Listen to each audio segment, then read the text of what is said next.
Hello बच्चों, let's read out the question first. Write an expression for potential at a point V R vector due to the 2 point charges Q1 and Q2 at R1 vector and R2 vector respectively. So यहाँ पर simply हमसे question में क्या बोल जा रहा है.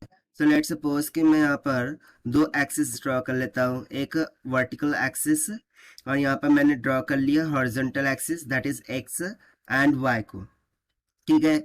अब यहाँ पर एक पॉइंट चार्ज प्रेजेंट है, उसको मैं मान लेता हूँ Q1 और यहाँ पर एक पॉइंट चार्ज प्रेजेंट है, उसको मैं मान लेता हूँ Q2. अब जो Q1 का इस ओरिजिन को हम मान रहे O, जो भी डिस्टेंस है उसको दिखाया गया है R1 वेक्टर से और Q2 कितने डिस्टेंस पर है, R2 वेक्टर पर है.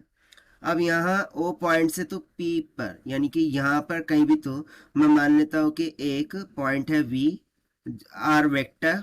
ठीक है, यानी कि उसका जो डिस्टेंस है इस ओरिजिन से वो किसके बराबर है, आर वेक्टर के बराबर है. सो हम बताना है एट दिस पॉइंट वी जो पोटेंशियल है उसकी इक्वेशन, उसका एक्सप्रेशन क्या होगा. तो चलिए स्टार्ट करते हैं हम सोल्यूशन से. But before of it's let's talk about the key concept which we are going to use here for this question. So potential at any point is given by the formula of k times of q divided by the distance from which it we have calculating here, right. सो इसके बराबर होता है, बस इसी conceptual फॉर्मूले का हम यहाँ पर यूज करेंगे.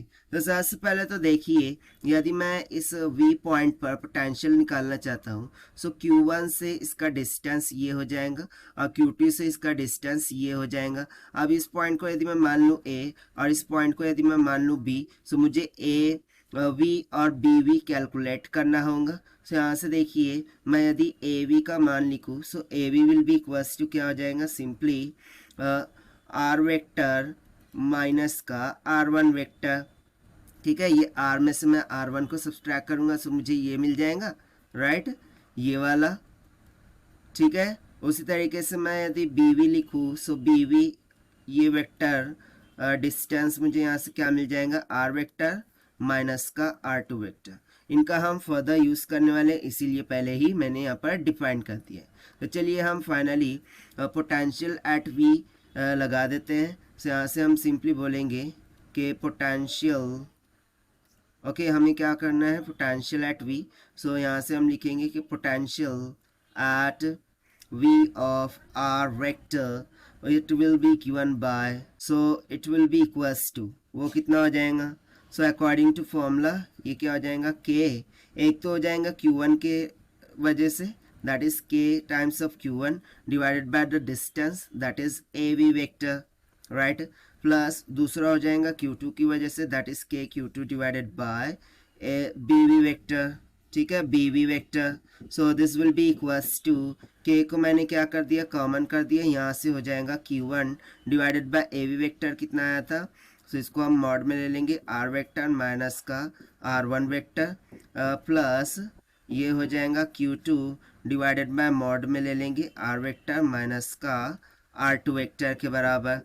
ठीक है, सो यहाँ से हम फाइनली क्या लिख सकते हैं कि v पॉइंट पर जो पोटेंशियल है वो कितना निकल के आया है, this will be equals to, k का वैल्यू हो जाता है 1/4 पाई एप्सिलॉन नॉट की इक्वल इन ब्रैकेट ये हो जाएगा charge q1 divided by mod of r vector minus r1 vector plus q2 divided by mod of r vector minus का r2 vector के बराबर.